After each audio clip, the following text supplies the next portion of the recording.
ជំរាបសួរពុកម៉ែបងប្អូនអរគ្នាបាទថ្ងៃនេះខ្ញុំមកបើកលក់ឡៃឡុងតែម្ដងពុកម៉ែបងប្អូនណាបាទជាមួយនឹងប្រភេទម៉ូទ័រជ្រៀកឈើបាទហើយម៉ូទ័រជ្រៀកឈើនេះគឺជាអវ៉ាន់ថៃសុទ្ធតែម្ដងពុកម៉ែបងប្អូនណាបាទហើយជាអវ៉ាន់ថ្មីបាទកោះកេះតែម្ដងពុកម៉ែបងប្អូនបាទហើយជា model បាទម៉ាក OSK បាទហើយទូវាគឺជាប្រភេទទូអលុយមីញ៉ុមពុកម៉ែបងប្អូនណាបាទថ្ងៃនេះខ្ញុំលក់បញ្ចុះតម្លៃពិសេសតែម្ដងបាទតម្លៃដើមបាទទាបជាងទីផ្សារមែនទែនពុកម៉ែបងប្អូនណាហើយខ្ញុំមានសល់នៅក្នុងតុកប្រហែលជា10គ្រាប់ជាងទេពុកម៉ែបងប្អូនយើងបានឃើញហើយបាទមានតែត្រឹមតែលើតុកហ្នឹងទេសម្រាប់ពុកម៉ែបងប្អូនណាចង់បានអាចឆាតមុនបាទបានមុនអញ្ចឹងពុកម៉ែបងប្អូនបាទហើយពុកម៉ែបងប្អូនយើងទិញទៅបានទទួលជាមួយនឹងម៉ូទ័រជ្រៀកឈើយ៉ាងមួយបាទហើយនឹង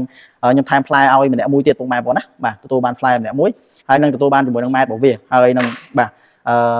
សោតាន់សម្រាប់ធ្វើការដោះដូរផ្លែពុកម៉ែបងប្អូនហើយម៉ូទ័រនេះកម្លាំងខ្លាំងមែនទែនពុកម៉ែបងប្អូនណាកម្លាំងវា1420 វ៉ាត់ពុកម៉ែបងប្អូនបាទហើយបានកោះកេះបាទដោយសារខ្ញុំសល់ស្តុកនៅក្នុងស្តុកប្រហែលជា4-5គ្រាប់ហ្នឹងខ្ញុំចង់លក់បញ្ចេញអស់តែម្ដងបាទហើយតម្លៃពិសេសតែម្ដងពុកម៉ែបងប្អូនធានាទាបជាងទីផ្សារហើយខ្ញុំមានការធានាជូនពុកម៉ែបងប្អូនយើង6ខែទៀតបាទលើការជួសជុលដូរគ្រឿងបន្លាស់អត់ទៀតថ្លៃបាទហើយបញ្ជាក់បាទធានាថាអីវ៉ាន់ថៃសុទ្ធតែម្ដងពុកម៉ែបងប្អូនបាទធានាលើការប្រើប្រាស់ឬទៅកាត់ឈើជ្រៀកឈើអីហ្នឹងបាទមកអេមតែម្ដងពុកម៉ែបងប្អូនណាបាទពុកម៉ែបងប្អូនណាចង់បានធ្វើការរុះរាន់ដាក់បញ្ជាទិញអត់មានច្រើនគ្រាប់ទេពុកម៉ែបងប្អូនបាទហើយឬក៏ឆាតចូលពេកដើម្បីសួរព័ត៌មានបន្ថែម